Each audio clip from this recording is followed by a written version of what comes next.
Góða kvöldið og velkomin í ljósleiðaradeildina, stórmeistaramótið í fullum gangi og það eru undanúrslitaleikur númer 2. Cool Bears á móti Dusty, reyndar öfugt, en bear with me. Ég sagði þér bara 20 sekúndum áður en að við fengum rauðljósið á kameruna. Já. Ég er svo spenntur fyrir þessum leik. Þú sagðir að þú væri spenntar fyrir þessum leik heldur en fyrir öllum leikjum sem þú hefur séð. Allavega á þessu tímabili, í stórmeistaramótinu allavega. Leikurinn á senasta þriðjudag var geggjaður og allt það, en það er eitthvað öðruvísi út af því að við erum ekki búin að horfa nóg mikið á Dusty og þeir eru búin að tapa seríu á tímabilinu, vissulega ekki í stórmeistaramótinu, en síðan svona þegar maður að spyrja sig, ok, hvaða lið geta challenge á? Ég nefndi 3 í senastu útsendingu, ég ætla að setja þetta lið á toppinn þar. Ok. Ég meina, þú veist, við höfum alveg talað þetta áður, skilur við, það lítur að koma að því að þeir falli og allt þetta. Ekki oft reynst sannspáir, en ég meina, hei, ef að þú segir það, þá tekið ég alveg, ég trúi og treysti. Ég bara, þú veist, Cool Bears þurfa að sýna mér eitthvað svakalegt til þess að ég hoppi á, the believer wagon, bara full force. Af því að þegar við sjáum Dusty, sérstaklega þegar pressan byrjar að magnast upp, þegar komið seint í mótin, að þá eru þeir að rústa oft, skilur við, þú veist, þeir mæta til leiks. Ég mun sérstaklega höggva eftir því hér í kvöld, hvort að þeir taki bara þessa sömu strategíu þeir hafa verið að taka, sem er bara, við erum að byrja allavega fyrsta mapp á að keyra. Og sjá hvort að við getum bara andlega valtað yfir andstæðingin okkar líka. Ef við vinnum fyrsta mapp þá gerum við það aftur í öðru mappi og ætlum að taka alla þessa sjensa. Við erum bara ok með það að fara 6-0 undir af því að við erum bara að fara að setja pressun á þá og svo vinnum við okkur bara tilbaka með því að spila alvöru CS. Það er taktíkin sem er búin að vera að virka svo ógeðslega vel fyrir Dusty og ég er að spá, hún hlýtur að lenda á vegg einhvern tíman. Er það á móti þessu liði? Kannski. Það er spurning, en áður en við höldum áfram þá langar mér að kíkja á bracketin, bara svona eins og hann hefur spilast út. Við erum að sjálfsögðu komið fyrsta liðið okkar sem að mun spila til úrslita á laugardaginn og það var Þór, sigruðu seríu á móti Vega sem var sturlað tæp. Þú spáðir að sjálfsögðu overtime passinu í hvað var það, 16-14? Ég spáði því fyrir leik 2 sko. Já, þú spáði 100%. Bara FYI sko. 100%. Þetta var, þú hendur að þeir heyrnartólunum ég er Nostradamus sem bara geggjað skilja, það er allt í góðu en þú veist, en þetta var alveg, þetta var skrifað í skíin og þetta var algjörlega sturluð sería. Hér hefur bracketin ekki uppfærð en það er hægt að bara svæpa þessu Þór logói yfir hingað á laugardaginn 2003 og þá erum við komin með fyrsta lið í úrslitaleiknum Vega topp 4 liðið á Íslandi allavega. Það er spurning hvort að Dusty eða Cool Bears fylgi Þór í úrslitaleikin sem að mun spilast í Next Level Gaming. Við sjálfsögðu verðum hér í Arena. Senasta kvöldið okkar í Arena á laugardaginn og áður en að við munum færa ykkur set. En þetta verður skemmtilegur leikur í kvöld. En mér langar líka að minna á eitt. Svona fyrst að verðum með eyru áhorfenda heima á morgun. Rafíþróttamaður Íslands. Já, rafíþróttamaður ársins. Já. Á Íslandi. Já. Rafíþróttamaður Íslands á Íslandi og á árinu og allt það. Geitirnar og eitthvað. Þetta verður geggjað og hlakkar mjög mikið til í NLG hefst klukkan 6. Hvernig fólk til að mæta? Já. Styðja við að íþrótta fólkið okkar. Já. Ég fór með jakkafötum mín bæði í hreinsun. Ég ætla að skipta. Ég ætla að vera í öðrum á föstudaginn og síðan öðrum á laugardaginn. Þú veist, þetta er stór helgi. Eiginlega þegar ég var að tía mig upp fyrir svona að ég var að mana mig upp að segja konunni að næsta vika, hún verður dálítið heavy sko, ég er með þriðjudaginn og fimmtudaginn og síðan er föstudaginn líka og síðan loka ég svo laugardaginn bara og síðan á sunnudaginn erum við að fara í ammali. Hún bara, Ég tók það sama sko og svo er ég að fara út á sunnudagsnóttina sko. Þannig að ég verði í gúlaginu í nokkra vikur. Allt í góð. Það er allt í góðu, það er allt sem við gerum, hvað gerum við ekki fyrir góða CS, fyrir góða rafíþróttir? Já, við gerum allt fyrir það. Það er bara þannig.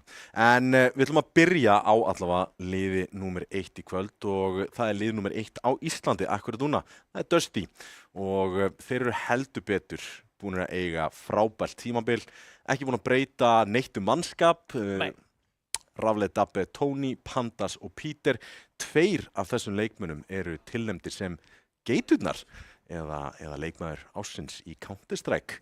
Verður gaman að sjá hvort að annarkvort þeim mun sigra en einmitt annar leikmaður sem er tilnefndur 3 tilnefndir að spila fyrir Coolbears. Já, þú veist, bara hvað getum við sagt þetta line-up sem hefur ekki verið sagt þegar, algjörar stórstjörnur einhvern veginn í öllum hlutverkum, það sem þetta Dusty lið hefur trekk í trekk gert, betur heldur en öllun lið, er einhvern veginn að vinna þessi absúrt ránd, 1-4, 1-3, þú ert einhvern veginn aldrei með rándið í hendi þér á móti Dusty. Þeir eru líka búin að taka alls konar klikkaða hluti eins og Novurnar, þú veist, ég meina Peter með Novu Ace til þess að klára úrslitin og eitthvað svona, þú veist, þetta er bara svona, þetta er alveg svona absúrt hlutir sem að þetta lið hefur púllað. En ég fer aftur niður á þetta og sem ég talaði í byrjun, sem er þessi taktík bara, við ætlum að sjá hvort við getum keyrt í gegnum andstæðingarliðið, hvort að þeir séu að mæta nógu heitir inn á server. Og það þarf mjög mikinn kjark til þess að gera þetta, því að þú ert að setja þig, þú ert að viljandi að taka sjensa sem að virka ekki alltaf og setja þig í erfiða stöðu sem þú þarft síðan að vinna þig upp úr. En þetta hefur virkað svo ótrúlega vel. Og núna er man ekki hvort þetta hafi verið meira að segja ekki núna á þessu tímabili heldur tímabilið áður þar sem Pandas talaði þetta í viðtali. En mér finnst eins og það sé enginn að tala þetta. Eða skilur þú veist, ég meina, það sé enginn einhvern veginn að búast við þessu.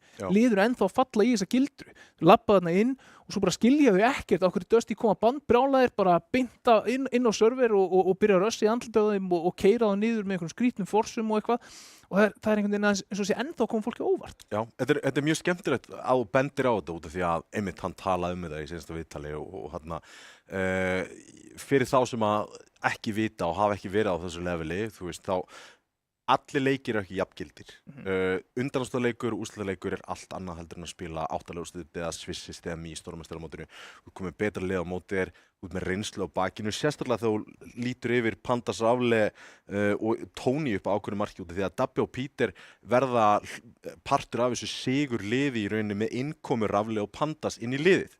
Þetta er bara reynslu boltar, hvernig á að sigra og það er bara intimidation 101. Bara við erum top dogs, ef þið ætlaði að taka okkur niður, þá verðið að geta svarað því sem við erum frá hendi andið á okkur. Og það er nefnilega það sem er svo ógeðslega áhugavert við þetta lið, út af því að þegar þeir voru Þór kjarnin, áður en að tilkoma Rafleð og Pandas komu inn í line-upið, þá voru það chokers.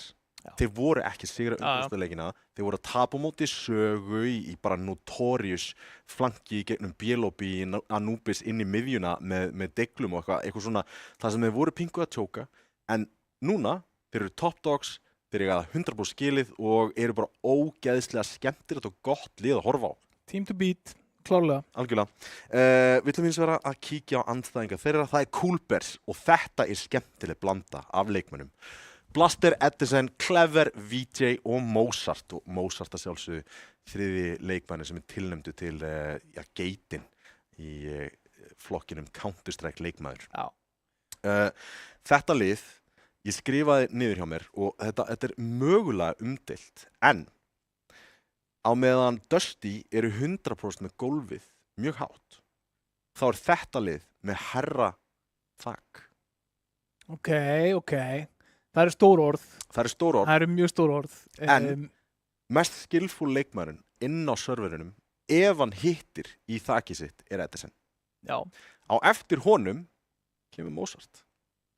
Ertu þar? Já. Við höfum alveg séð Mozart eiga geggjaða leiki. En þeir gerast ekki oft. Nei. Ekki á þessu leveli. Ekki eins oft og við viljum sjá. Já.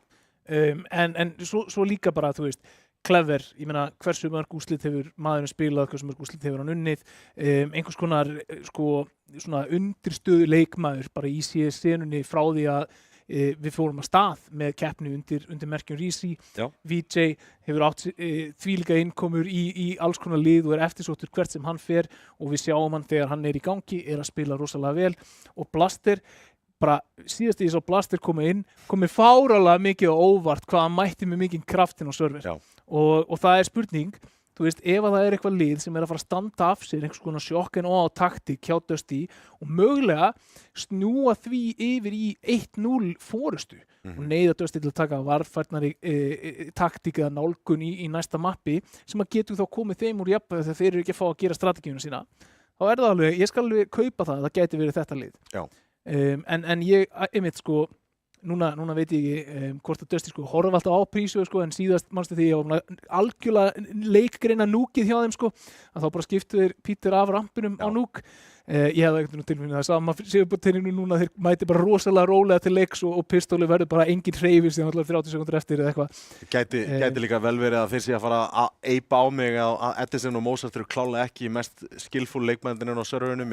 Þeir eru augljóslega að fara að eipa á þeim Tony kemur þetta að sjálfsögðu til greina en maður þarf að vera með sleggjudóma. En það sem ég langa að líka segja Coolbears að uppsetningun af báðum liðunum í rauninni mjög áhugaverð á þann veg að þetta ekki svona klassíska uppsetningin þar sem með supportspilara, út með IGL og svo framvegis, þú veist. Rafle Pandas, IGL, svona yfirleitt Rafle sem bara kalla skot. Þarna inni, svona hver að fara að kalla skotin, þú veist, Blaster, Mozart, ekki sjá Edison eða VJ gera það allavega, svona miðað við svona típuta sem við horfum á. En það sem bæði liðin eru með í helling bara firepower, pure firepower, en það sem að Coolbears hafa yfir þeir eru með Akeri. Þeir eru með Akeri sem hefur sannað sig í gegnum mörg ár í Clever. Vissulega, þetta gamla típan af Akeri sem aðeins í passívar í kantinum þegar maður horfir á svona klassísk möppi sem Mirage og Nuke og þannig að þú veist það gæti verið að það kom í bakið á þeim en það gæti líka verið bara frábært fyrir það að vera með þetta dedicated leikmann sem þið getur bara treyst fyrir að halda niður stöðum eins og Ayanubis, Rampi í Nuke og Bjaps í Mirage þannig að þú veist síðan erstu með að sjálfsögðu entry-fraggarinn í Edison og Blaster þú veist þetta eru sturlaðir gæjar. Ég býð ennþá eftir að sjá bara hvað Edison mætir inn á server, skilur þú veist, ég hef séð í miðjum leik bara beast mode Edison mæta, skilur þú veist, og það er eins og ef hann ekki on, þú veist, að þá hann ekki skugginn af því sem hann getur verið, og svo þegar hann on, að þá ertu bara, af hverju sem maður ekki að spila erlendi, Það sem að mér svona impressaði mig svo ótrúlega mikið þegar við sáum Edison í KBO á senasta iteration af liðinu var það að þetta var Edison sem var tilbúinn að taka leikin í sínar hendur og það fyrsta skipti í langan tíma sem ég búinn að sjá Edison bara komið boltan, ég skal bara tróða bara komið með hann, ég skal gera þetta Pass me the rock bara 100% og það gæti verið hættumerki sérstaklega það sem að í þessu liði helling af hæfileikum og bara á pari í raun og veru við Dusty. Búin að selja mér þetta, Tommy, ég orðinn hyped. Kíkjum á vídeóið. Ok, ég var að labba hérna fram og tilbaka að velta fyrir mér hvert þetta gæti farið og ég endaði á vegna þess að Dusty eru high seed, þeir fá að velja hvort þeir fá að vídeóa fyrst og þá velja map fyrst. Þeir gáfu Coolbears réttin á því. Strax Pingu Mind Games sem að let mig byrja að halda ok, hvert að fara með sitt map-pick út af því að þú veist, Nuke, Anubis þú veist, þeir sigruða sjálfsögðu Coolbears í senstu seríu sem þeir mættust og það var Anubis, Nuke, Mirage mappúlið. Núna ég farin að halda að þeir sé að fara, það kemur eins banninda bara eiginlega 100%. Þeir eru að fara í Burst 2, ok. Eru að fara að sjá Ancient? Eru þeir að fara að hleypa Ancient inn? Það væri alvöru. Ég meina, ok, það pikkað Anubis. Bara, þetta 100%, þetta leikur sem að fór 16-14, notabenni. Okay. Senast þegar liðið mættist. Þannig að þetta bara up in the air hvernig þetta getur farið. Nuke var, ég giskaði overpass. Það gæti verið third map. Mirage var seinast. ég let mér aðeins niður, þannig ég ætla að halda mig við það. Já, Dusty Piganuk eru bara ekki að falla í þessa grifju og leyfa daldið bara Ancienta að spilast út. og Miraz, Í þetta er bara sama mappúl.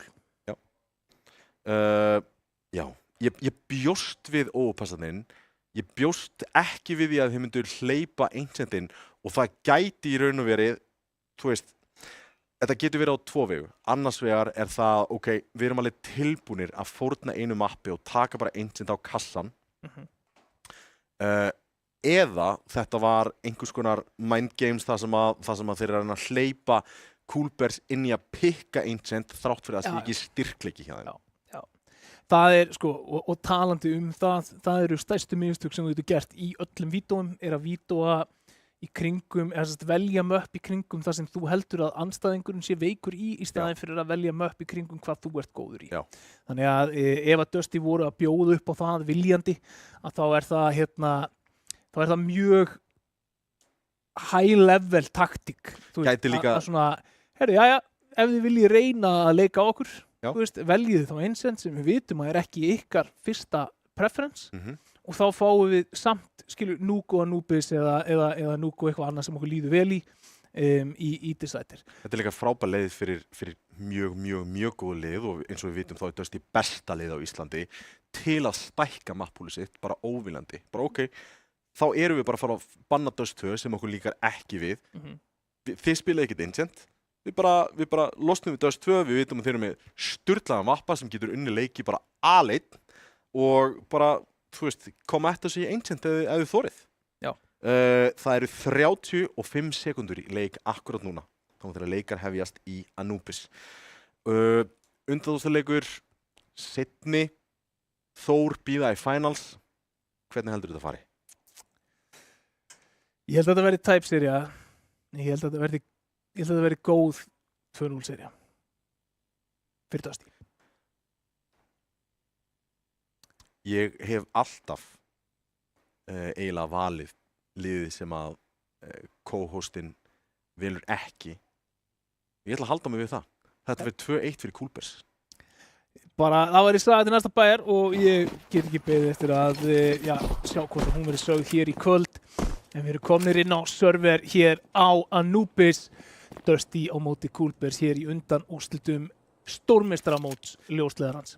Við erum ekki eins og múin að snerta á því hvað Tony er ógeðslega gott akkir á bíinu. Þetta verður stór hættulegt teikina og flöstin eru góð og Rafle með fyrsta hér og Blaster nær Rafle út. Ennþá 2 menn í tenginu eftir að klíra þá út. Tony ennþá á lífi. Blaster hann er upp á til 3-2. Blaster og VJ. Það var ná tenginu út en það er Tony sem að æðir ekki henni Smoke sem að krækir í Blaster og VJ og þar með fyrsta rándið í þessum leik.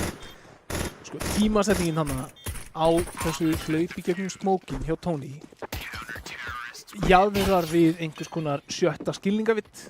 Já. Af því að það gerist leið og báðir Coolbears leikmennir snúa sig við og spá í pandas. Ég verða að velta fyrir mér hvort að það sé einhvers konar samskipti sem að eiga sér stað þarna sem að hann segir, þeir eru báðir að horfa á mig eða eitthvað.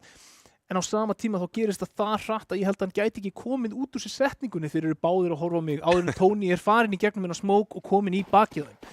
Þetta er stundum bara algjörlega ótrúlegt, Tony. Já, þetta er bara high level CS. En það sem er áhugavert í rauninni við þetta er að þeir að pandas haldi sér á lífi að tenginu er gífurlega dýrkeypt fyrir Coolbears. Þeir þurfa að hafa tengi clear eða allavega að fæta tengi með leikmann inni til að hafa svona pingu safe zone. Fengu engan grið. Nei, engan grið og bara, ég meina, komið bombunni niður, það gefur þeim smá start á efnahæginn. Það var ekki bara algjört shutout. Ná að fella 2 leikmenn hefur sennilega viljað finna þann 3. en kemur svo sem ekki að sök, kaupa sér allir headamór hérna í rándinu 2. Þetta er svona kýtla þarna aðeins á Dabbe sem er takkanur í 65 og þetta jútilið sitt og tekur Edison vissulega gífulega látt niður þarna í 18 HP. Deglurna þurfa samt að syngja á þessu liði til að minnka eins efnahæginn. Sérðu hvað búin að pressa 3 leikmenn inn á A og á þeim tímapunkti færa þeir upp í gegnum Tengi hér. Spila þetta hægt róla, Mozart búin að finna 1. Ekki meira. 2 eftir. Tengja ekki að þessu sinni og Pandas er að munda M4A4. Eins og ég sagði í senstu útsendingu, ég hún hrifnar M4A4. Ég byrjar að kaupa hana trekk í trekk. Æfa með hana. Ég þarf að fara að vinna í sambandinu mínu við M4A4, það bara þannig. Hún svikul. Hún allavega, sko, það mætti halda að hún hafi verið að lýsa Counter-Strike eða kynna rafið þá maður ásins 3 daga vikunum og væri sem að fara til útlanda, sko. Með hvernig ég kem fram með hana, sko. Já, þetta er sko. 2-0 Dusty Coolbears og þá fáum við kaup hér á Coolbears og það byrjar í bústi í miðjunni. Ekki verið að challengea Dusty með inn og við bara spottum fyrst núna. Aðeins spammaði gegn, sjást að fá einhvern veginn til að kíkja. Peter spilar í klassísku double door setupinu sem að tímasetning. Henderson finnur pláss. Hann á pláss, fullt af plássi en næri ekki að nýta það neitt. Og upp inn á tímasetninginu þarna Dabbi lykil maður í að stoppa það að þessi tímasetning var nýtt og á sama tíma finnur Peter til í miðjunni. Clever svarar hérna í gegnum vatnið. Dabbi og Peter samt með 2, setja þetta í 2 á 4 hér. Clever náði 1 í Tengi þegar að félar skút og þetta er dálítið á herðum víti núna að búa til eitthvað úr engu. Þeir vita 100% hvað Clever er niður kominn. En það kemur ekkert úr þessu. 4 HP Clever, mid-control algjörlega floppað og AKR komnar í hendunar á Dabbi allavega og því sterklega við því að fleiri munu skipta upp. Já, og við sjáum svona ágætlega varfærnislega byrjað þennan leik hjá Dusty. Þeir eru ekkert eitthvað að lobbykröntsja þá hérna í þessum fyrstu 3 rondum, er að sýna þeim alveg smávirðingu og sýna leiknum smávirðingu sem að kannski er eitthvað tempo sem að Coolbears voru ekki að búast við.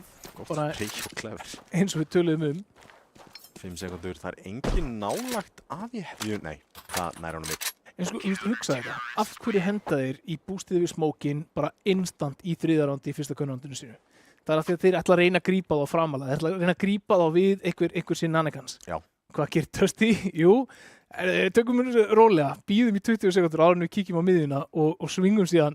Þú veist, það er eins og þeir séu fullkomnir í því að sikka þegar þú ætlar að sakka. Já. Þeir eru tengdir, þeir eru in the Matrix. Þeir eru Neo. 3-0, Clever heldur sínum rifli en restin á tekkum og deglum. Og sem í hóluna, hérna ekki með mid-controlið. Peter heldur ekki beint fyrir þessu og Kensunar eru geggjar en Peter þarf að gera stórfenglega hluti hérna. En nei, það er Rafle. 3 á honum og Peter heldur lífi. Og Clever 1 eftir. Naka í höndunum. Hélt í senasta rándi en núna er töluvert meiri tími á klukkunni.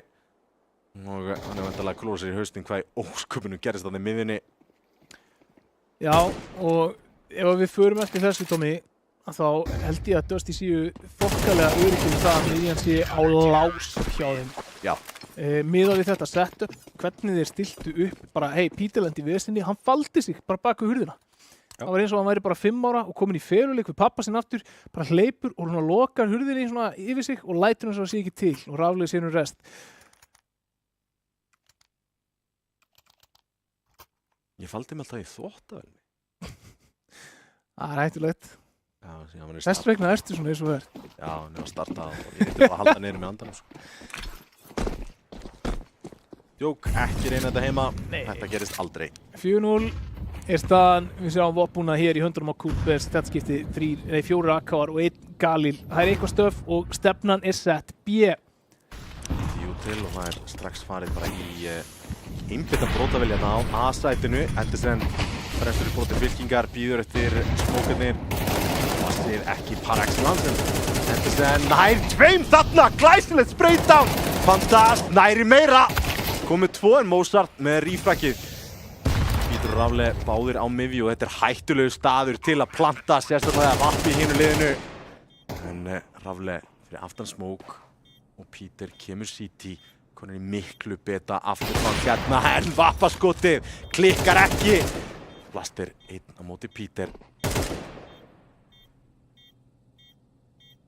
Blaster fær þetta molla í fésið og Pítur hefur betur þarna. 18 HP á honum. Og það er ekki sjá að hann hafi verið stressaður í þessu.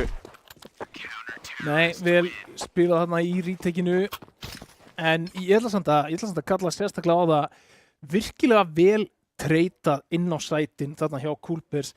Þeir bara settu sig í góða stöður, þeir biðu eftir stöffinu, komu í svona 2 bylgjum inn á sætin og það mátti ekki miklu muna að þeir hefðu endað í 4-2 þarna inn á. Já, algjörlega. Og sérstaklega á bakinu á þessu spraytransferi hjá Edison og nú ekki langt frá því að finna 3. leikmannin með þessu sprayi.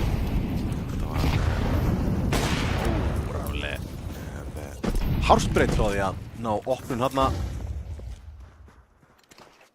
Það 2 settir í mid-control. Skemmtir framan. Mozart með einn í gegnum smókin. Þeir eru konum með mid-control. Gæti verið að Dabbe gruni ekki svona framalegt. En hér er trade. En Blaster, hann þarf ekki trade. Þeir eru með hann á lockdown hérna og skilja Rafle eftir á eyðieyju 1 á móti 3. Fyrsta skotið hæfir, tekur nýtt angul, kemur Util, en Utilið bara ekki gott og hann nær öðrum! Nær 3. Rafle! Ótrúlega með 4. Þetta einfaldlega má ekki gerast ef að Coolbears ætlar að reyna að koma sér á blað. Nei, má ekki gerast og einhvern veginn gerist þetta svo oft. Stórfenglegt play hjá Rafle. Hann er 1 eftir inn á sætinum, hann er að fá 4 í gegnum tengi á sig og hann finnur þá alla. Hann má ekki komast upp með það að finna þennan 3. leikmann. Ég skal gefa honum fyrsta, af því að þeir viti ekki hvað hann er. Ég skal meira segja að gefa honum annan af því að þeir þurfa að svinga línuna. Já. En hvar er follow-upið eftir seinni leikmann?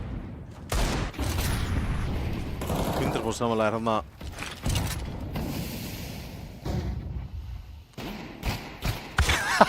Mozart.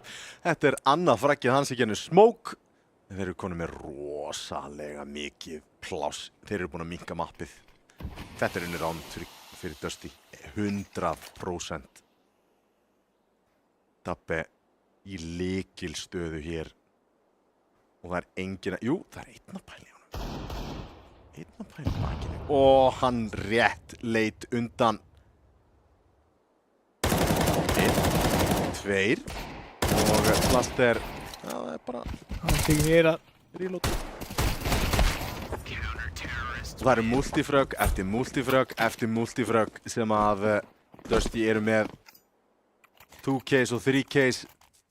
Já, því miður... Æribandi. Þetta round var ansi fljótt að falla sjálft sig þarna með þessu pussi frá Dabbe. En þetta er það sem að þeir gera vel, Dusty. Þeir leyfa fólki ekki að komast upp með að halda mappinu frítt. Þeir íta, sérstaklega þeir eru með svona fórustu, eru algjörlega ófeimnir í að hugsa, herri, þeir eru sennilega fyrir utan að kíktu út með því, kíktu út í Stressið fara að segja til sín. Já, Coolbears að koma sér á blað. Sjálfsög ekki fyrsti undanúrslitaleikur hjá neilum af þessum leikmönnum. En 7-0 undir og sálfræði hernaðurinn sem að Dusty með byrjar að segja til sín. Hvar kemur Flass? Skotið gott, settur við þér ennþá betra Dabbe. Rafle, hann þarf enga hjálp þessi drengur! Dabbe nær samt 2 Clever í baklaninu, nær að gera skaða en efnahægurinn á Dusty er frábær. Þeir eru bara að bíða eftir Fantasy Park. Svingar að það eftir þetta af sér og Clever þessi leit frökk hjá honum fyrir að skila sér en endurinn að virkaði einu sinni hjá Edison inn á B-sætið en stress núna á Dusty, nei á Coolbears, ekkert stress á Dusty, ekki neitt. Nei, 8-0 yfir hér, svo sem ekki byrjunin sem Kúlbers vildu sjá. Ofan á það, Tómi, við höfum talað það, þetta sennilega mest TSA-ið mappið Já. Í púlinu, Já. akkurat núna. Þannig að það að Kúlber sé að finna sig í þessari stöðu, í þessu mappi, á þessari hlið, gerir bæti gráan og svart. Já, það gerir það, vissulega. Þannig að við býðum hér eftir að VJ komi aftur inn á server, við erum síðast að hafa dottið út. Já, hann hefur eitthvað komið fyrir spurning hvort að hún var til Sparkað í fjöltengi eða eitthvað. Já, það hefur gerst nokkru sinnum á launum. Já. Að það bara einhverja að hrista tásur og bara úps, herði, það sloknaði hérna á 18 tölvum. Þetta að rísa þetta leikina? Nei. Ég gerði það alveg reglulega þegar ég var með svona takka fjöltengi bara við vegginn, sko, akkurat það sem lappirnar mína voru í borðinu mínu. Þá, akkurat, ef maður eitthvað svona hreyfa lappirnar og svo miðjuleik, þá bara Þetta bjökkandi. Já, nú auðvelt að komast hjá þessu samt, sem bara ekki vera með þetta þarna eða ekki vera með takka. En sjáum hvort að Kúlbers geti komist hjá frekari að koma sér í frekari hólu í þessum leik. 8-0 alvöru brekka tilbaka. Þeir eru bara með 1 pistól eftir til þess að koma sér í leikinn líka og þurfa í raun að vinna út hér. Ég meina 8-4, það samt í rauninni afleitur hálfleikur á térliðinni. Bare minimum. Já, sko alveg allra minnsta lágmark. Sko. Já. Kúlber minimum. Kúlber minimum. Og ekki eru við frábæra byssur til þess að ná í sitt fyrsta ráð. Ekki, en tempóið hratt og þeir eru konir strax inn í tengi, 2 til varnar, Mollanum hent niður, en Mollin bara ekki útfallega góður. Blaster nær Hendry, Tony með, 3 þarna, grípur degluna og gerir þetta 2-2, núna Blaster, þríki á honum, það sækja í dabbe, sem bara einfallega ekki góð hugmynd. Því hann með 2K, klára þetta, 9-0. Já, hefði verið góð hugmynd, hefði hann virkað, en því miður dabbi á skotskónum hér. VJ ekki komin á blað. VJ ekki komin á blað, Rafle notabene 12-5. Þú hugsaðar, oh my god, einhver að standa sig betur eftir hann? Já. Tony 13-3. Já. Þú veist, hvernig? Alltaf með 2K. Þetta ótrúlegt. Þegar koma til hans ára með 2K. Bara easy. Nú er hann með 3K. Plokka upp þessi multikills. Mozart loksins komin á vappan. Það gæti þá dregið tíunda. Þetta gæti verið breytingin sem að Kúlbers þurfa á að halda til þess að geta fundið eitthvað hér. Eftir sem bústað upp í klukka, leitar í gegnum miðjuna. Mozart geigar fyrsta skotinu. Peter tekur hann aðeins niður. Dabbi búinn að finna Clever hér út A. Og þetta erfitt offangól að díla við. Mjög fallega spilað með miðjunni á Peter. Hann aðleitur sendur á Eyðeyju og Blaster loksins að taka 1 tilbaka en fellur í kjölfarið á handsprengju hent við fætur hans og Mozart skilinn 1 eftir í ómögulegri stöðu. Í map-pikkinu hjá Kúlbers. Já. Athugið. Map sem fór 16-14. Já. Síðast þessi lið mættust. Já. Það verður að segja að Dusty mættu ekki kalla inn á þennan server. Alls ekki. Það verðist að vera búin að vera að grænda síðan cirka klukkan 3 í dag. Búin að fá sér nokkra banana. Já. Það er alveg tilbúinir. Þetta verður ekki close. Þetta verður ekki einu svona nálagt í að vera close. Fengur sér tebolla, L-feanín, banana. Svo tebolla ekki með koffinni, sko. Nei. Bara að senna sig. Já, með vaskglasið hliðin á sér og... Ég getur ekki verið önnur útskýring, sko. Þetta samt alveg rosalegt, maður. Þú veist, Rafle með hennar vappa í þessi 2 ránd þar sem hann er að taka mótið það á bara ekki að gerast. Bara alls ekki. þeir þurfa að spyrja sjálfum sig hvar í ósköpunum spacingi okkar ef að við erum að hleypa vappan svona í svona multifrag líka. Þetta er vissulega frábært play hjá Rafle, eins og maður segir oft, þegar svona kemur að góðum klötsum og frábærum playum, þá eru mistök yfirleitt til staðar einhvers staðar annars staðar og það eru vantilega að borga það hér. Plaster reynir í Pandas í tenginu. Pandas á skotskónum. Alltaf þegar þeir að spyrja spurningum Pandas þá hann með svörin. Þetta sem VJ læðast hér bak við hann smók en Rafle hún að spotta.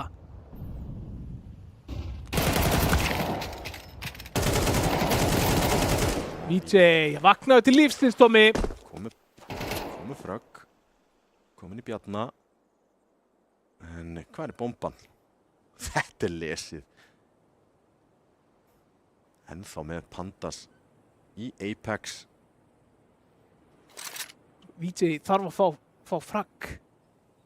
Bomba liggur. Og VJ með vappan. 20 sekundur eftir á klukkunni. 15 núna. Og með við peningastatusin á Dusty akkurat núna, þá eru þeir að fara að hönda eftir klukkuna. Já, annað væri... Peter nefndi ekki bíða.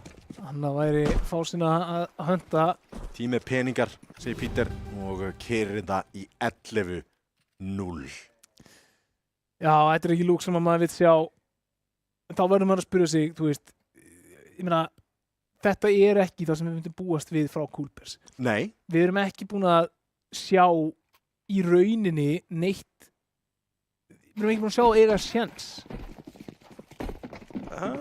Fyrir utan þetta eina ránd þar sem við treyta sig inn. Þú veist, sjensin var líka, sjensarnir hafa komið á B-stefnu, vissulega. Nei, eitthvað, koma bombur í niður tvisvar. Það ekki alltaf bombuna. Við vorum með 2-2 þegar Dabbi þarna driblaði í Faro. Við vorum með 4-3 þegar Rafleina í 3K á vappanum. Já, en þú veist, þriðja. En það leit út fyrir að vera ofumverð miðað við það sem þú myndir búast við. Já. Skilur, þú veist, það er punkturinn. Meiri sé að þeir hafa verið í forskoti, þá hafa þeir ekki látið að líta út fyrir að þeir séu í forskoti. Algjörlega. Ég er sammálaður þar, sko. Sjensarnir eru þarna til staðar fyrir Coolbears, þeir eru bara ekki að grípa á. Það er eins og tveggjara barn að grípa svona skopparbolta. Þeir andlita á þeim fyrst og núna Clever, einn eftir hér Tony með sína 2, 3, 17-3 og Tony 12-0 hálfleikur, Tommy. Já, þetta er ekki góð byrjun fyrir Coolbears í þessum undanúrslitaleik en Dusty er að hlæja alla leiðin í bankan. Á þessu tímabúti, ef þú ert Coolbears, þú veist, í svona 11-0, ertu ekki bara áframgakk næsta leikur? Jú. Bara sjáum hvað gerist í pistol og honestly, þú veist, ég væri til í að þetta væri 13-1 ef við væri Coolbears, bara upp á svona egoið og eitthvað. Já. Þannig að við erum búin að sjá 13-0 tap nú þegar í stórmeistaramótinu. Þú sér þetta Eddersen niður í 17 HP aftur Eddersen Lár að reyna einhver að fæta. Eddersen búin að finna dabbið þarna, Blaster með 1, þeir eru 3 á 4. Það er 1 leikmaður til varnar hér inn á A, ætlaðir að fara þangað inn. Mozart finnur Rafle. Það er Clever, akkerið, hann er fallinn, Tony með hann. Peter og Tony á móti 3. Eddersen þarf að fara hérna fyrst og gerir það, hoppar og VJ verður að fá þetta fragg! Vita þá Peter, hann svingar og skoti hittir, veit að hinn er plantarinn. Tony getur ekki verið langt undan. Hann er grunaði kassan. Og þetta er nákvæmlega leiðin sem þetta klárast. Var með réttu hugmyndina, en tilfinningin ekki til staðar. Komið sér engan veginn inn í hérna leik. Óli, þetta var Coolbears þegar að þeir ná engu, ekki neinu í gangi á sér, ekki neinu. og Dusty, þeir voru með klötsfaktorinn, þeir voru með þægilegt city-side, þægilegt setup, hetjudóðir þegar það skipti máli á rafli, Tony, pandastegu upp á réttum tímasetningum, Dabbe frábæra að finna bæði frökkin sín og líka að minnka mappið þegar hann kom í bakið á þeim þarna í alobíinu þegar þeir voru í 4-4 setupi. Þú veist, þetta var bökun, algjör bökun. Já, ég er hálfpartinn orðlaus. Ég er náttúrulega augljóslega býst við meiru úr Coolbears og ég held að allir geti staðið hérna og sagt að við búumst við meiru af Coolbears en á sama tíma þú veist, fannst mér þegar ég horfði á það, fannst mér þeir tapa á einhverjum klikkuðum playum hinum meginn frá, fannst mér þeir tapa öllum rándunum á þú veist, einhverjum tæpum bardum, þú veist, nei það var eins og þau væri ekki mættir til leiks. Það var eins og þau væru hægir í treitstöður, hægir í svingin, eins og þau væru einhvern veginn ekki með plan á bakvið það sem þeir voru að gera.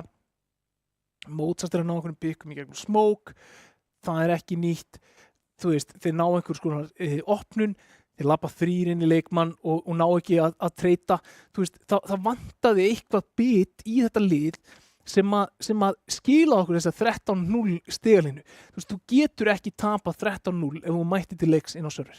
Það bara er ekki hægt. Gerist sjaldan, mjög sjaldan. Það er ekki það mikill klassamunur á svona liðum. Það er ekki eins og við höfum verið að horfa á fullt lið að Faceit level 10 taka á móti einhverjum þristum sem verður að spila fyrsta Faceit leikinn sinn. Þú veist, þetta eru allt góðir spilarar og þú veist, þú getur ekki litið út eins og bara LeBron James sé að dönka yfir þig og þú sett 5 ára ef þú mættir til þess að spila. Já. Það bara því miður og ég veit að allir þessi leikmenn geta gert betur en á hinni hliðinni ég veit ekki af hverju þetta gerðist. Gerðist þetta af því að þeir voru bara skítkaldir og voru ekki bara í stuði, skilurðu, og eiga bara oft dag eða kom Dusty þeim á óvart. Dusty spiluðu aftar, þeir spiluðu yfirvegað, þeir voru ekki að pressa mikið af óþurfu. Það að Dabbe labbar út miðjuna er í 1 af 3 skiptum sem þeir pussa stöður allan hálfleikinn. Já. Það er ólíkt því hvernig við sjáum Dusty spila oftast þessi rounds. Já. Þú veist, ég sagði það hérna leið og ég nefni það, þeir spila alltaf super aggressiv fyrstu 6 rándin eitthvað, þá er þeir eftir að breytum stíl og það virtist vera að þeir gerðu það. Coolbears stilla upp í boost til þess að refsa þeim fyrir framalega stöð á miðjunni strax í rándi 3. Hvað fá þeir tilbaka? Enginn kíkir í 20 sekundur og svo er boostið pre-færað. Já. Þú veist, þannig að ég vil heldur ekki bara eitthvað kasta leikmönnum Coolbears undir rútuna og segja bara þetta var bara ömurlegt. Kannski virkaði sjokkin off-faktorinn í hináttina og það var bara af því að Dusty mættu rólegir, afslappaðir, setja tilbaka í off-angles og þú bara býst ekki við því frá þeim.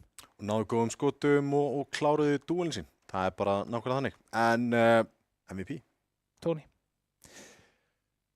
Good old reliable Tony. Já, þú veist, sko, ok, þú getur alveg talað það að Rafli eigi tilkalli, hann tekur 4K og tekur 3K og allt það, en þú veist, Tony er með svona, þú veist, í 13 rándum að þá er hann með svona 8 multikills. Þú veist, það er bara fáránlegt hvernig maðurinn einhvern veginn finnur alltaf frökkin sín og hann klárar fyrir hálfleikinn með 3K og situr, með 19 frögg eða eitthvað á stigatöflunni eftir 13 lótur. Það er bara með 3 deaths held í öllum leiknum. Þetta er eins og, ég veit ekki, þetta er svo að velja MVP bara eitthvað, þú veist, 1 skoraði 5 mörk og hinn skoraði 4, sko. Þú veist, en Tony færið þetta skipti. Tony með MVP í 13-0 sigri, það bjóst enginn við þessu. Klukkan ekki svona 8, map 1 búið, en næsta map, það er Nuke. Map-pickið hjá Dusty. Þetta er klípa fyrir Coolbears, ekki vera langt.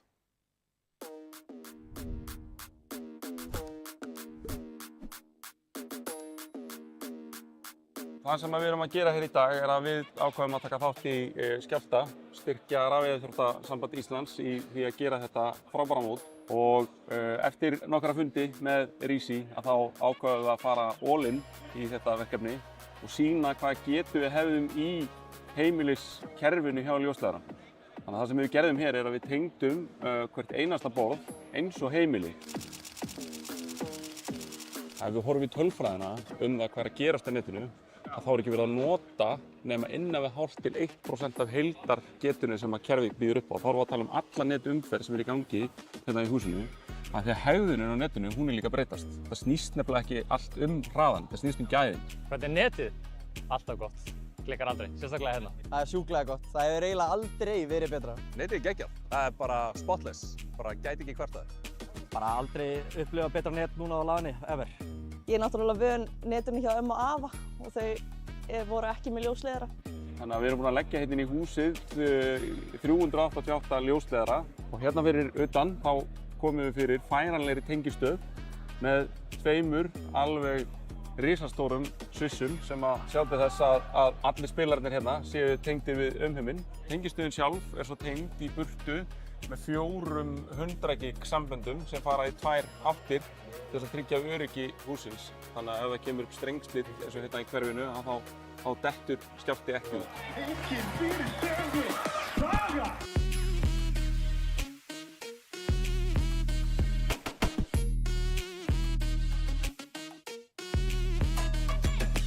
Já, hann keyrði 24.000. Það getur alveg góð standi. Þú ættir að draga hann ekki. Strákar, koma að núna.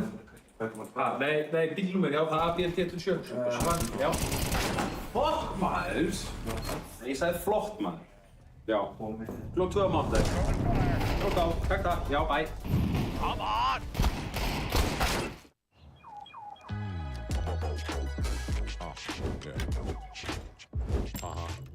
It's like a jungle sometimes, so it makes me wonder how I keep from going under. Drive a big car, spend the 20s to 10s, and you wanna grow up to be just like this. Don't push me, cause I'm close to the edge. Völdu rafmagnaða Toyota tilfinningu með nýjum BZ4X. Toyota, förum lengra, fyrir alla.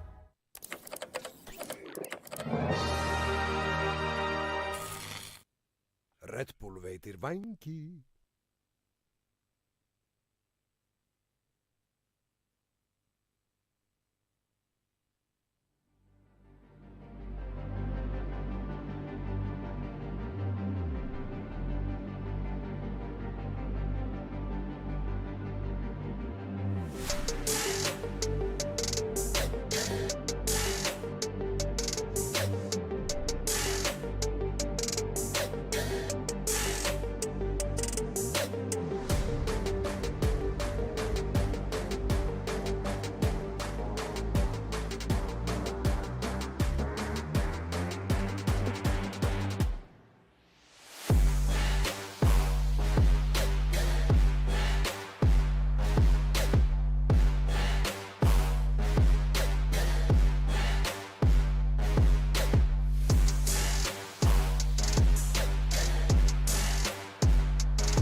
Velkomin aftur.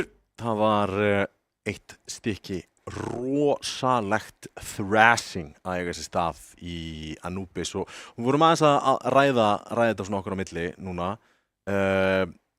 Það þarf rosalega mikið til að resetta eftir svona leik. Já, þess vegna talaði ég það einmitt að það gæti bara verið þeim í hag að byrja andlega resettið áður en að leikurinn klárast. Já. Þú veist, bara sætta sig við það að þessi leikur er búinn. Þú tapaðir stórt, þér var rústað, bara, þú veist, förum áfram í næsta mapp og reynum að standa okkur betur þar. Stundum mætum að kalt þetta leiks, stundum bara gengur ekkert upp. Ég held að allir sem er að horfa og spila Counter-Strike viti hver þessi tilfinning er, viti hversu mikill munur er að tapa 13-0 eða tapa 13-1 til dæmis. Og skilji, þú veist, í hvaða stöðu leikmenn Kúlbers eru núna, Fanatín í nú, þeir fá 10 mínútur til þess að kjarna sig, koma sér saman hvað þeir ætla að gera sem lið í næsta leik og hvernig þeir ætla að vinna sér tilbaka úr þessu.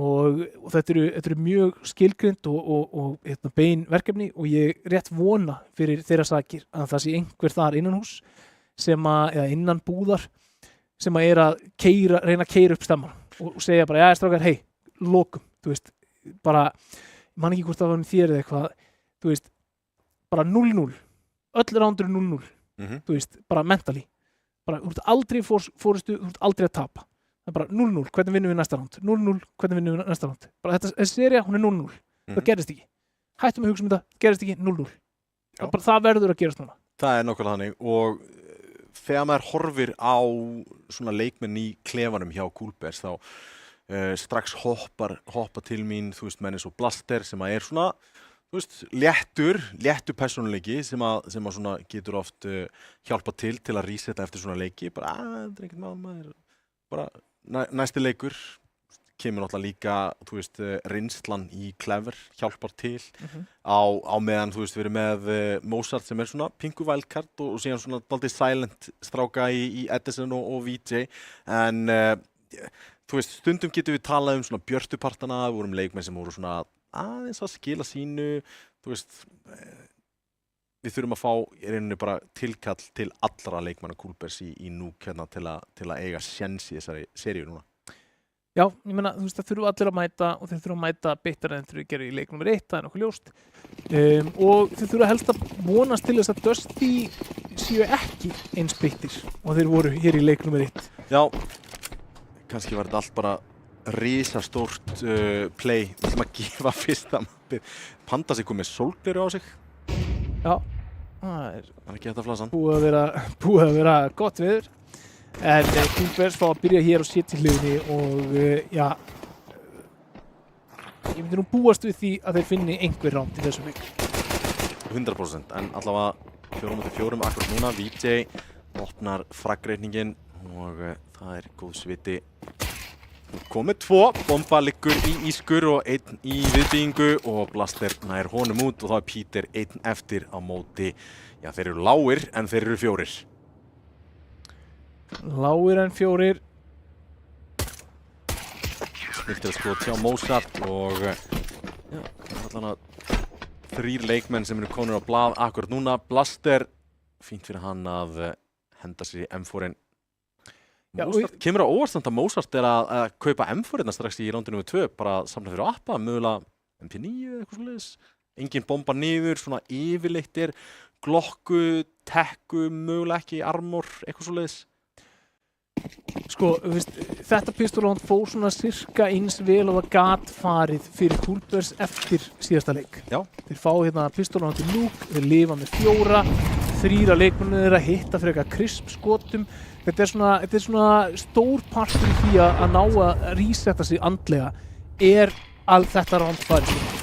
Það hefði verið algjört þrot ef Dusty hefði keyrt á niður og bara straujað sig í gegn í pistol win.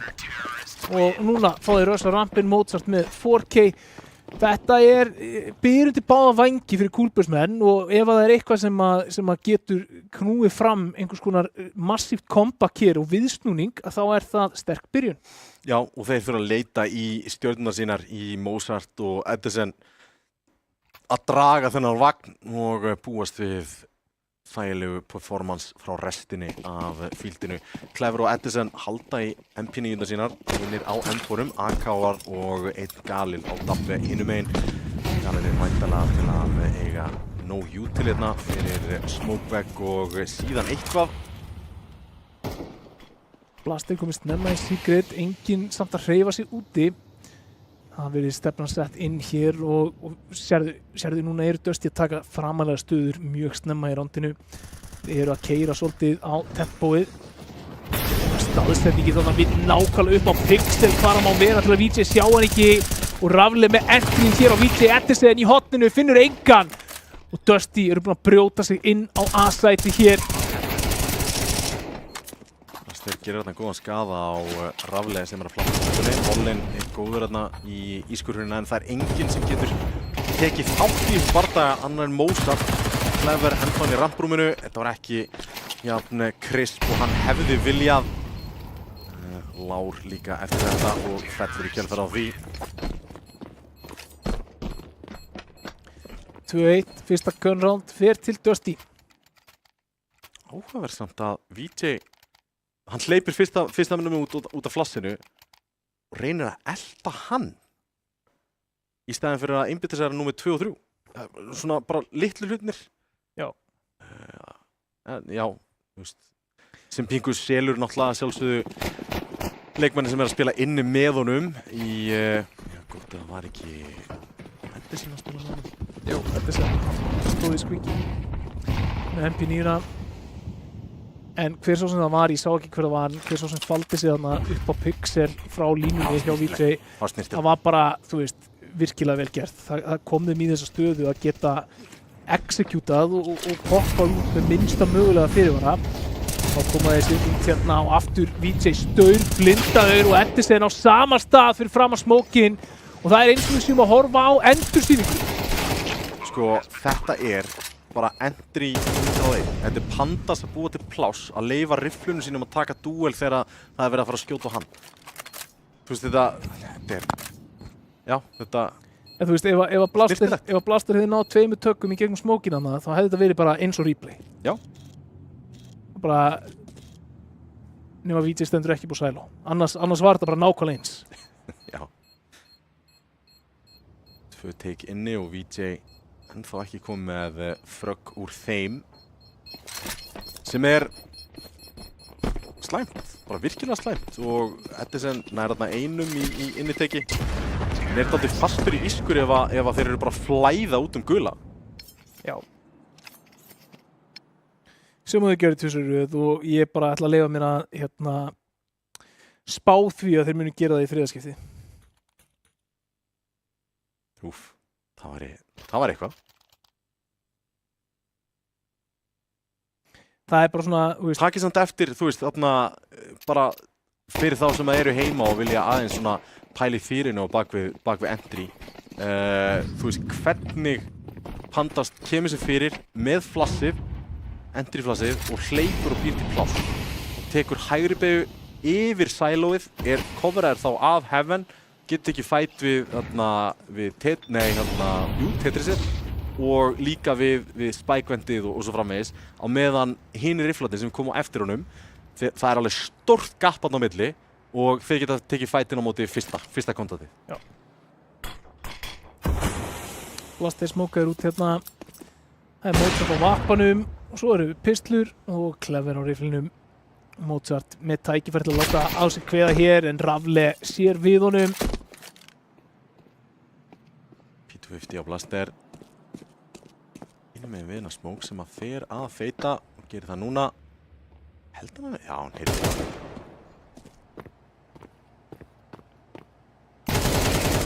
Snirtilt skot hjá Ravle og Clever núna eina alvöru byssan sem að gæsalappa í borðinu. Nei, ekki lengur. Hann einu með degluskoti en nú VJ einn eftir 5-7 í höndunum. Þeir geta bara tekið þetta hægt og rólega, komast eða hvað hann vita þetta innispilari og púslaði svona saman að, já, örugglega einhver í gula. Heyra skotin lenda þarna og VJ fellur 3-2 fyrir Dusty. Skellir hlæjandi.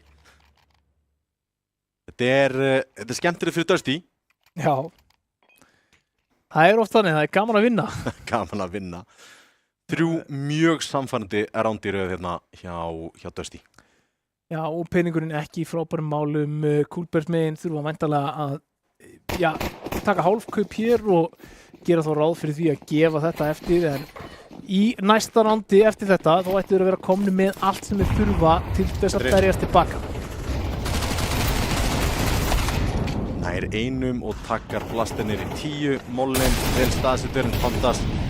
Bara eitt skot sem hann dugði til og þá voru 3 innisætið fallið. Bombaris var ekki kominn. Það pingu tími hérna fyrir Coolbert til að svara áður en að hún fer niður.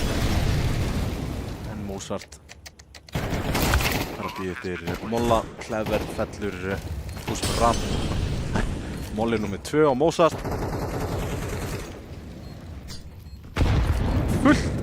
Fullt af jút til kastaði Heaven.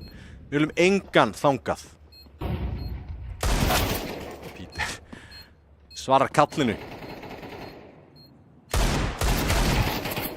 Mozart með 1. Með 2. Með 2, snirtileg skot. Já, Mozart allan fann að hitna aðeins, en það er ekki nóg til þess að draga Coolbears áfram á stigatöflunni enn sem komið Það var pislur, Tommy. Núna fáum við fullt kaup. Verða að svara. Nokkurn veginn fullt belti líka. Verða að svara með samfærandi rándi og strengja þau saman. Já. Ekki ennþá búin að vinna kaupránd Pandas og P90. Þetta er svona eitthvað sem við búist við á Pandas. Þetta er eitthvað entry. Þetta er eitthvað hratt. Já, ég meina ætla þeir fari ekki bara út aftur. Nei, það var að menta. Gerir það. Hann er ekki með bombu, hann er bara að vera með læti. Og hver að opna ekki? Eða hvort hann hafi misplayað þetta og ekki... Þannig að við ætlaði að opna, ætlaði að reyna það aftur, fatta síðan að það var missið um tímasetninguna ef einhverju eldan niður vendið. Já. Nú ætti þeir að bakka inn og fara rampinn og rotateinn koma í andlitið á P90. Ég er að banka dálítið á það líka að þeir sé að kaupa lítinn armor því að þeir eiga lítinn pening. En þess að P90 bara mjög viable. Fá vopni leiknum sem eru ekki eitthvað rosa viable. Já, kasta stöffi hérna uppi, það er bara til að trufla vörnina. Clever hér á rampinum, líki maður í því skipið næst. Mozart, Tony til halvtöðs, búið að finna rafli en Peter með frábært skot á Mozart. Og Tony með 2! Hann fær ekki svona að nýta ventrofisitt. Já, kannski núna. Stefnan sett við Vísið til varnar, hann går að finna 1. Getur hann fundið hinn. Clever lifir ennþá.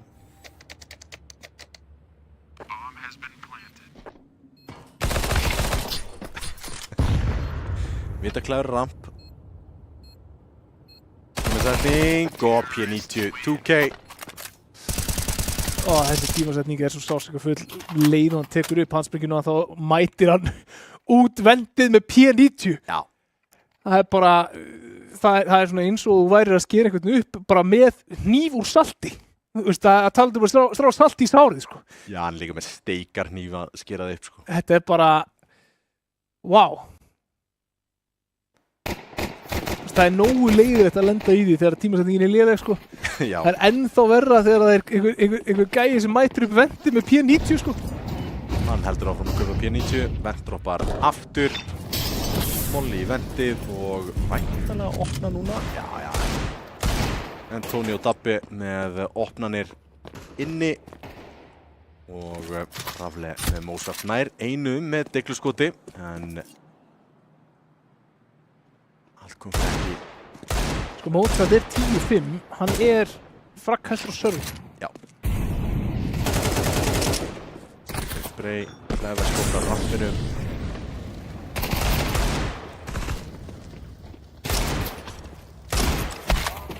Pandas með hníf á Clever. Það er verið með stælar núna, sko. Já, það eru stælar. Í kamerunni.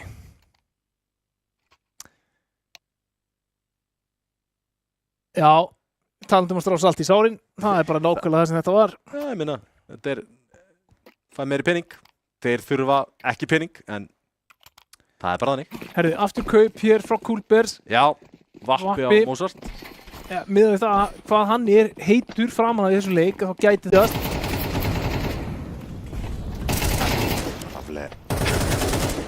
Speedrunner að klíra úti. Grensaði smókin, enginn hinn með við hann og protokól sem eru til staðar hitt aldrei bara hent út fyrir gluggan þegar þeir eru að vinna 6-2. Allt gengur upp fyrir ykkur. Reyna að smella tappa í úti, koma hitt á 3 og bakka Dusty.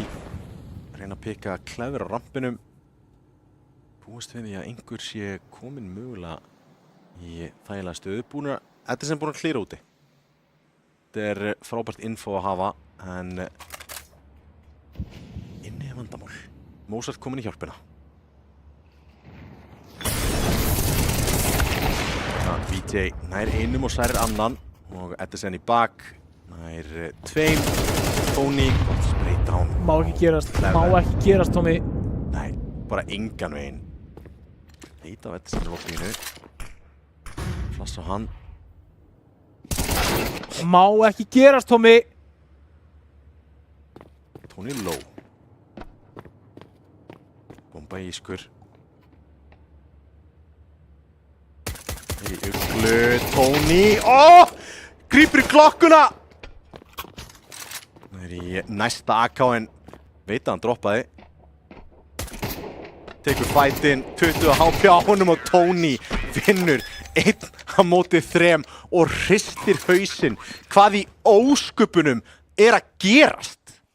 Þú veist, hann heyrir hann droppa, hann er með frítt vent-dropp, hann er með bombun á bakinu og hann ákveður samt frekar að taka fætinn. Já, hann bara, þeir eru að vinna 6-2, núna 7-2 vissulega. Mikið sjálfstraust, hann er á bakina á 2 fröggum og... Þú veist, hann á 12 HP eða eitthvað. Já. Hann er búinn að hitta hann með uspunni. Þetta bara má ekki gerast, þetta var round. Edison búið að taka frábært flank, þeir ná þessu niður, þeir eru 3 á 1, Tommy. Já, þetta er cursed. Það er bölvun. Pandas núna í stæðan handa baki. Reynir að sækja upp rampinn, Blaster. Reyna að fylla í glufuna sem að Mozart skildi eftir sig. Tony, þetta er vélmenni.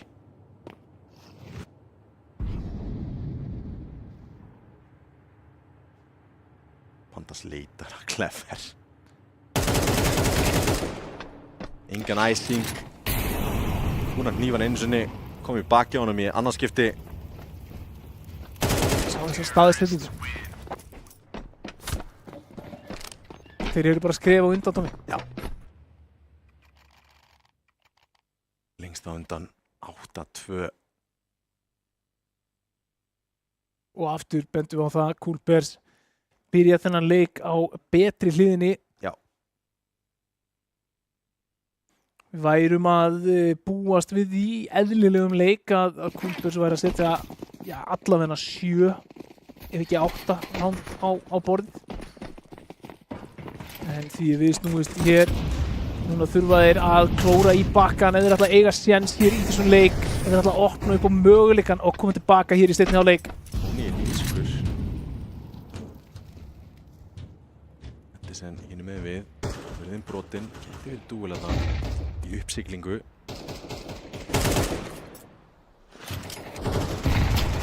Rafle, Blaster, ennþá í þessu blessaða hotni. Og Dabbe loksins fellir hann. Í þetta sem af. Það er AK en refragið leið VJ með puttan á púlsinum en þeir ætla bara að hönda á niður. Hjálpa Dabbe gegn VJ. Nýtir AK-inn en Dabbe kemur sér fyrir. Lætur þess að hann er hlaupið inn í gegnum Squeaky en tekur off-angul hér. Clever alltaf búinn að pússa rampinn og Dabbe býður bara. 9-2, senasta rándið í þessum fyrri hálfleik. Dusty búnir að sigra 13-0. Tapa pistol. Já. Nei, við ætlum ekki að tapa fleiri rándum. En þeir eru samt ekki, þeir eru ekki að gera eitthvað sérstakt. Þeir eru bara, ætlum að ventdroppa, aggro úti, bakka inn. Þeir eru að hitta öllum skotum. Þeir eru að hitta öllum skotum. Öllum skotum. Mjög krisp. Þeir eru að spila virkilega krisp. Já, þetta er gífurlega hættulegt lið Dusty. Ég fer það langt að segja, ég held að við höfum aldrei séð svona krisp. Þetta er besta Dusty lið sem ég sé hingað til allavega. Bara frá þessu line-upi líka, ég held að við höfum aldrei séð að bara hitta skotum svona vel. Nei. En það er eitthvað að rofa til fyrir Cool Bears sem er búin að ná að strengja saman hér fröggum í þriðja rándið sitt í hálfleiknum sem að ætti þeim vonandi að vera einhver huggun farandi inn í hálfleik og inn í seinni hálfleik, pistólóti leikur og allt það, hvort sem það sé satt eða ekki, þá getur allavega að gefa þér einhvers konar endurstillingu andlega. Já, gerir það vonandi? Mozart, hann er 11-8, hann er bara á pari hér við Rafle. Já. Vapparnir að fragga ágætlega, en það er Tony sem er að standa sig langbest. Ég skil ekki hvernig, hann fer alltaf að þessu bara. Þetta er bara galdramæður. Ég man bara valla eftir leika sem Tony er ekki að toppfragga, sko. Og ef ekki hann þá Rafli. Það er svona, það er bara hvorður að finnur fleiri leikmenn yfir leikinn, sko. Tony hér upp á höll til að taka á móti þessu púsi inni. Það eru margir sem að koma út. Squeaky, VJ búinn að finna Rafli, Pandas með Blaster, Mozart með Tony, Pandas með Mozart og Pandas með VJ til að loka þessari trade-sirpu. Og þá er það Clever síðast til að falla Dabbe með 1 skot úr dúlunum. Setta Dusty 10-3 hér. Spurning, já, það er keypt upp hérna. Mozart, Diglu Armor og restin fylgir eftir. Sjá hvort að þið geta tekið Hail Mary.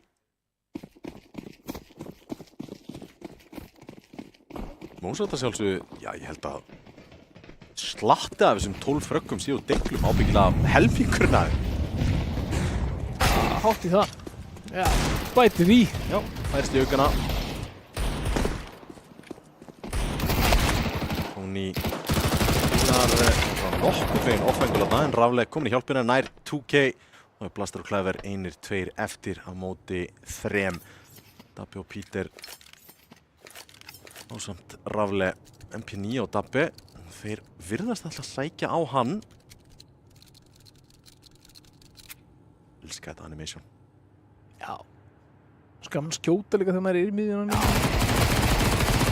Einum heldur inni Musa takanum, en bregst bólistinn. Þetta er erfitt spray til að stjórna.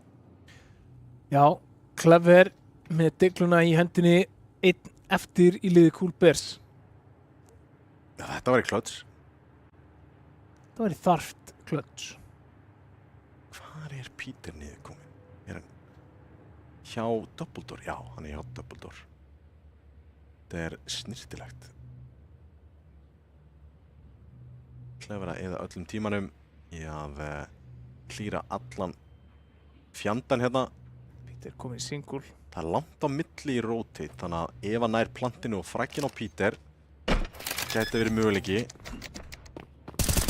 En allt kemur ekki. Peter spilar bara hárrétt úr þessari stöðu. Spila 2-1-1. Og 11-3.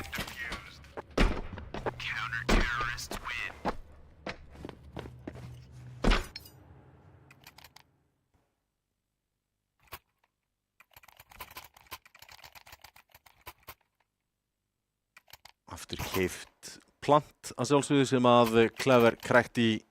Galilar, 2 AK-ar, mjög lítið út til og alltaf minnkar vonin fyrir Cool Bears sem að hafa náð einu gunroundi í þessari seríu.